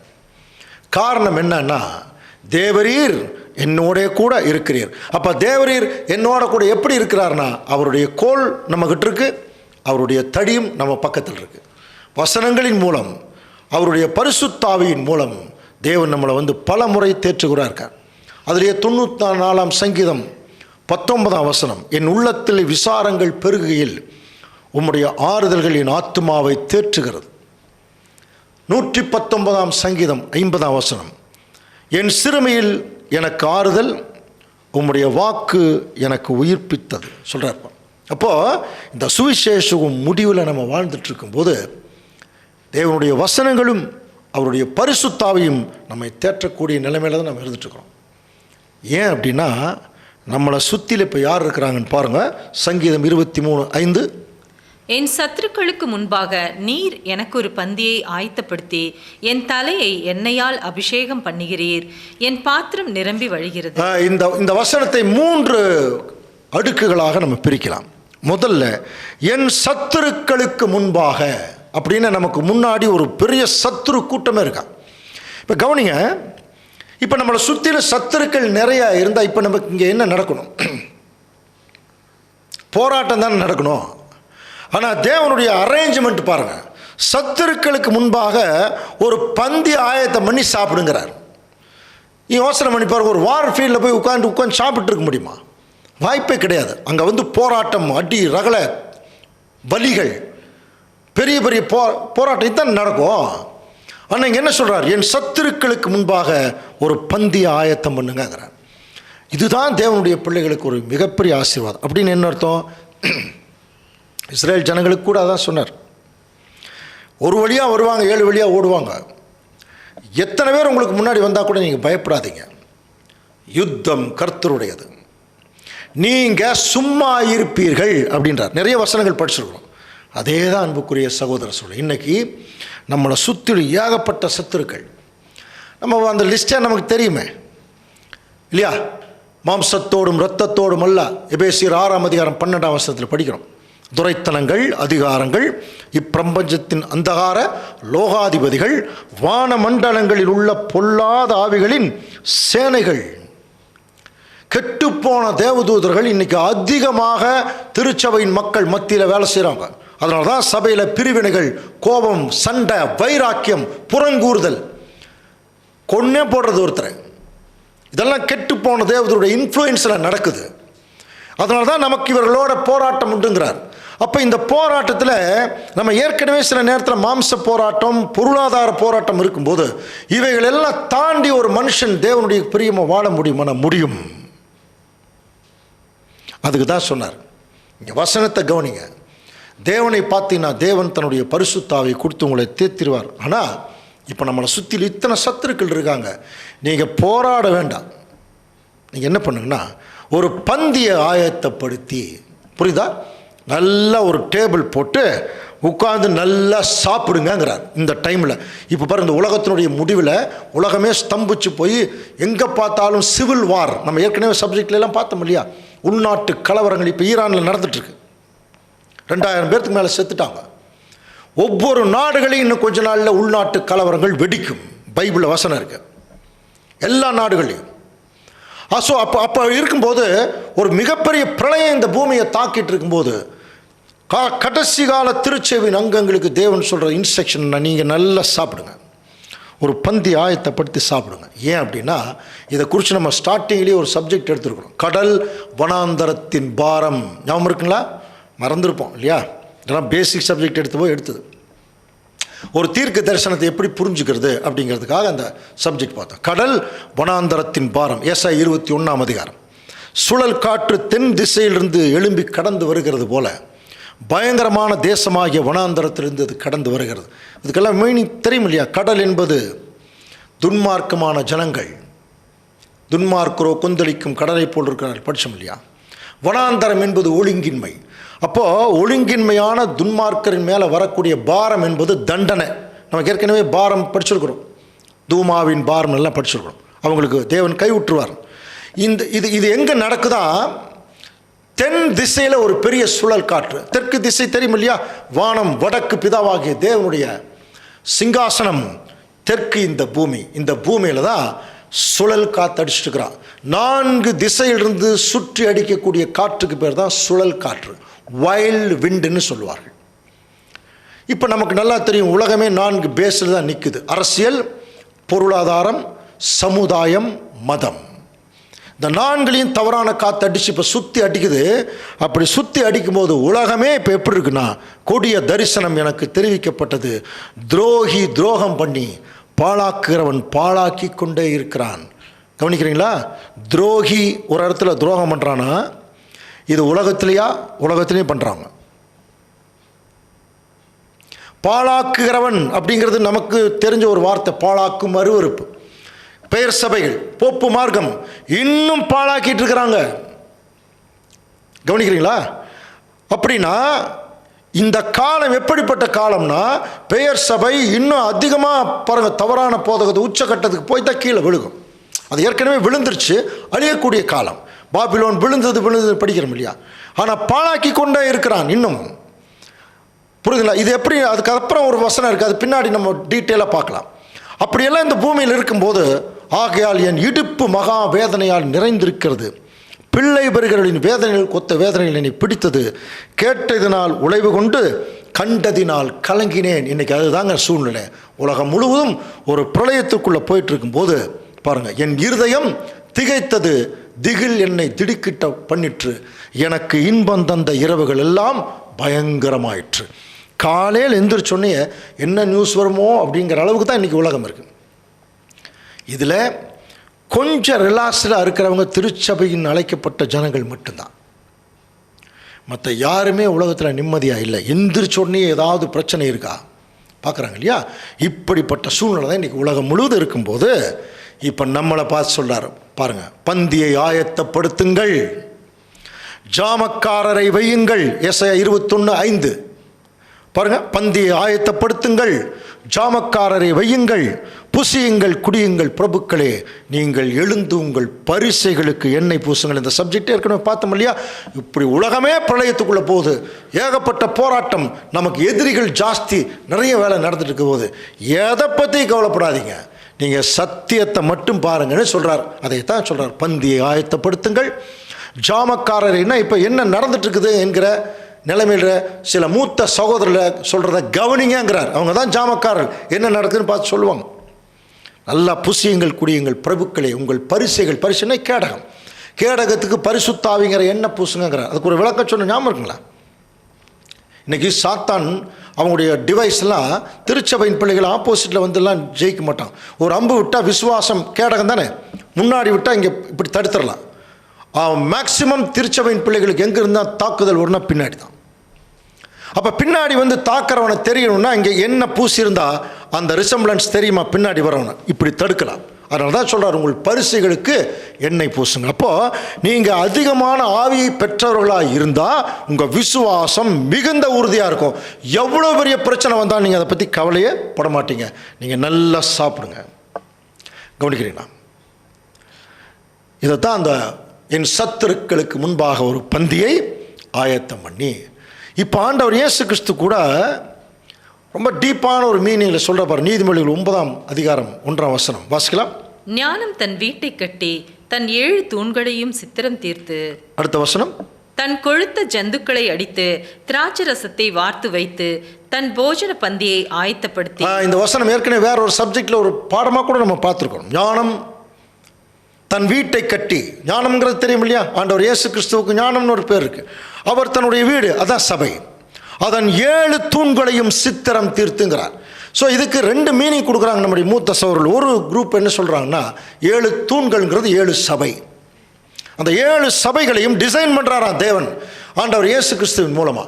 இந்த சபைகள் இப்படி தான் இருக்குது, இதுக்கு என்னென்ன செய்யணும் என்கிறத டிசைட் பண்ணி 7 தூண்களையும் சித்திரம் தீர்த்து, ஆனால் ஒவ்வொரு அந்த சபையிலையும் கூப்பிட்டு கொளுத்த ஜந்துக்களை அடித்து அவரவர்களுக்கு தேவையான உணவை கொடுத்துட்டு பாருங்கள். நீதிமொழிகள் 9:5 பாருங்கள், நீங்கள் வந்து என் அப்பத்தை புசித்து நான் வார்த்த திராட்சரசத்தை பானம் பண்ணுங்கள் அப்படின்னு சொல்கிறாரா.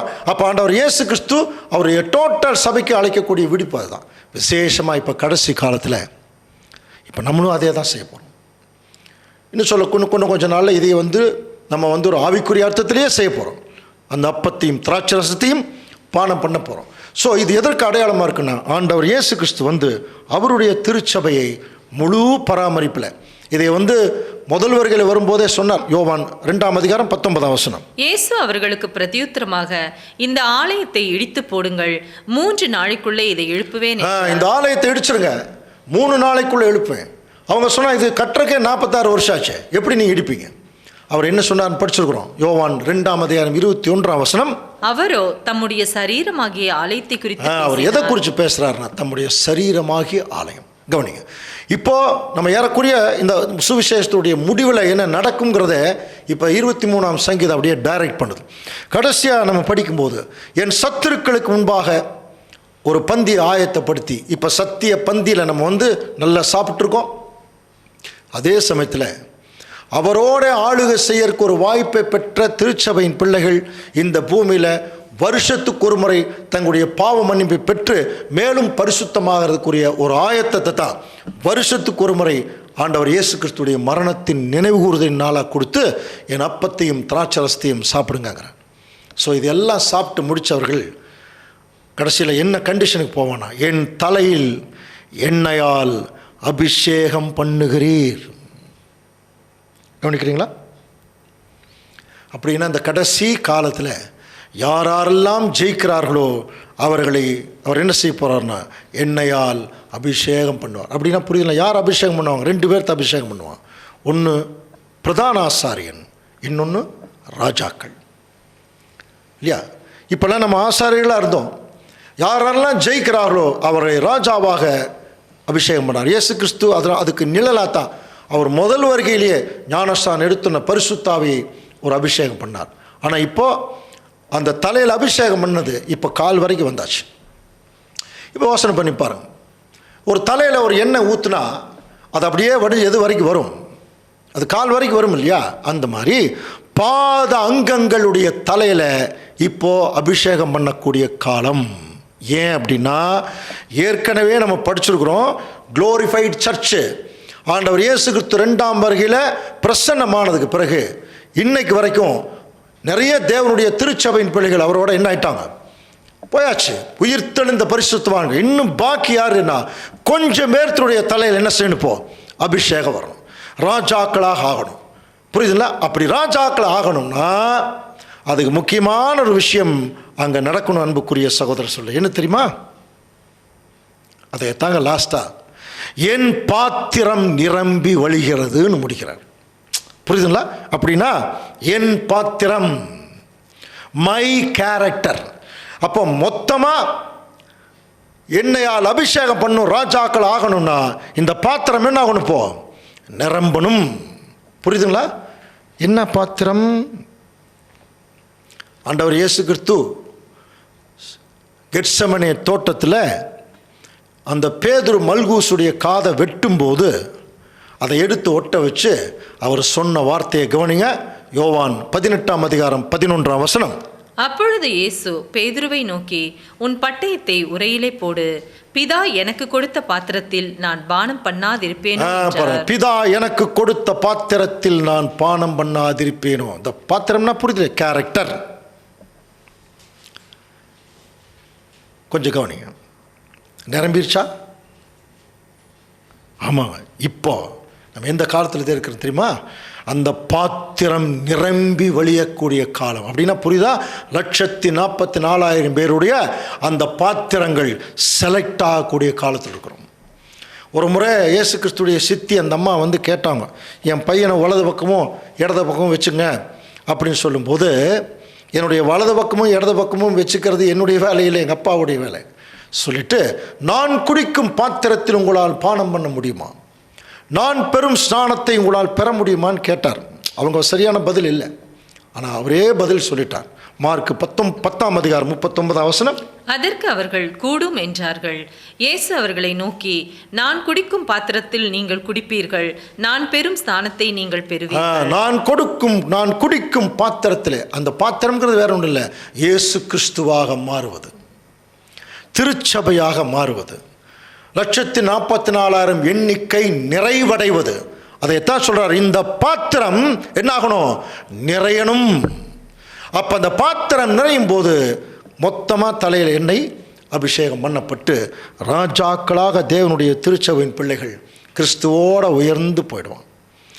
அதுக்கப்புறம் அவங்களுடைய நிலைமை என்னன்னா, சங்கீதம் 23:6 வாசிக்கலாம். என் ஜீவனுள்ள நாளெல்லாம் நன்மையும் கிருபையும் என்னை தொடரும்.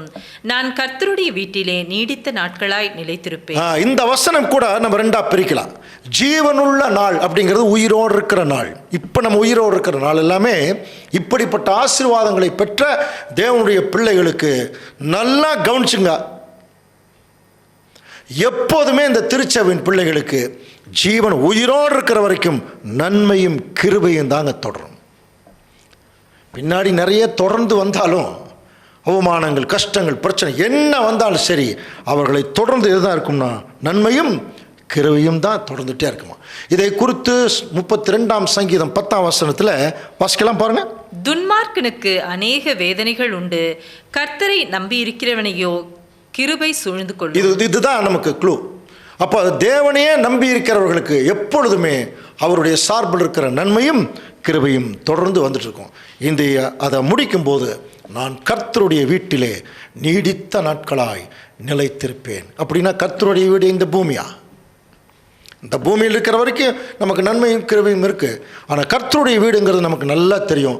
2 கொரிந்தியர் 5:1 பூமிக்குரிய கூடாரமாகிய நம்முடைய வீடு அழிந்து போனாலும் தேவனால் கட்டப்பட்ட கை வேலை இல்லாத நித்திய வீடு பரலோகத்திலே நமக்கு உண்டாயிருக்கிறது. அன்புக்குரிய சகோதர சொல்லே, இந்த வீட்டை குறித்து பேசுகிறார். நான் தேவனுடைய வீட்டில், அப்போ அங்கே தான் நித்திய காலமாய் நான் நிலைத்திருப்பேன். ரோமர் 2:6 படிச்சிருக்க முடியாது. சோர்ந்து போகாமல் நற்கிரியை செய்து பாருங்கள், தேவனிடத்தில் அன்பு கூறுறதை பற்றியெல்லாம் படிக்கும்போது அவர்களுக்கு கடைசியில் நித்திய ஜீவனை அளிப்பார். அதனுடைய கண்டினியூஷன் தான் அழியாமை, கனம், மகிமை எல்லாம் சொல்கிறார். இதெல்லாம் பரலோகத்துக்கே உரிய ஆசீர்வாதங்கள். அப்போது நான் கர்த்தருடைய வீட்டிலே நீடித்த நாட்களாய் நிலைத்திருப்பேன். அப்போது அது வரைக்கும் இப்போ நம்ம என்ன பண்ணிட்டு இருக்கிறோம்? பிலிப்பியர் 3:20 பாருங்கள். நம்முடைய குடியிருப்போ பரலோகத்தில் இருக்கிறது. அங்கிருந்து கர்த்தராகிய இயேசு கிறிஸ்து எனும் இரட்சகர் வரை எதிர்பார்த்து காத்துட்ருக்கிறோம். அவர் எல்லாவற்றையும் தமக்கு கீழ்ப்படுத்தி கொள்ளத்தக்க தம்முடைய வல்லமையின் செயலின்படியே நம்முடைய அற்பமான சரீரத்தை அவருடைய மகிமையான சரீரத்துக்கு ஒப்பாக மறுரூபப்படுத்துவார். புரியுதுங்களா?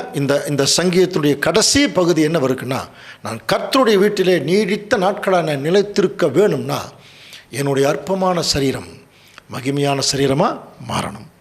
அப்படின்னா நம்ம என்ன செய்யணும்? சங்கீதம் 25:21 உத்தமமும் நேர்மையும் என்னை காக்க கடவுது, நான் உமக்கு காத்திருக்கிறேன். இதுக்காகவே தேவனுடைய பிள்ளைகள் தங்கள் வாழ்நாள் முழுவதும் காத்திருக்கக்கூடிய காலப்பகுதியில் நம்ம இருக்க வேணும். ஸோ அன்புக்குரிய சகோதரர்களுடைய இந்த ஒரு ஆர்டர், இந்த ஒரு சங்கீத புஸ்தகங்கள் ஏதோ நம்ம தேற்றுகிற சங்கீதம் மாத்திரமல்ல, மனப்பாட சங்கீதம் மாத்திரமல்ல, தேவனுடைய சத்தியங்களையும் தீர்க்க தரிசனங்களை உள்ளடங்கிய சங்கீதங்கள்ங்கிறத நம்ம புரிஞ்சுக்கிட்டோம்னா இன்னும் நிறைய சங்கீதங்கள் இருக்கக்கூடிய ஆழமான கருத்துக்கள் நம்மை ஆற்றி தேற்றி தேவனிடத்திலே நம்மை வழி நடத்தும். தேவன் தாமே இந்த வசனங்களை நமக்கு ஆசீர்வாதமாக்கி தருவாராக. ஆமென்.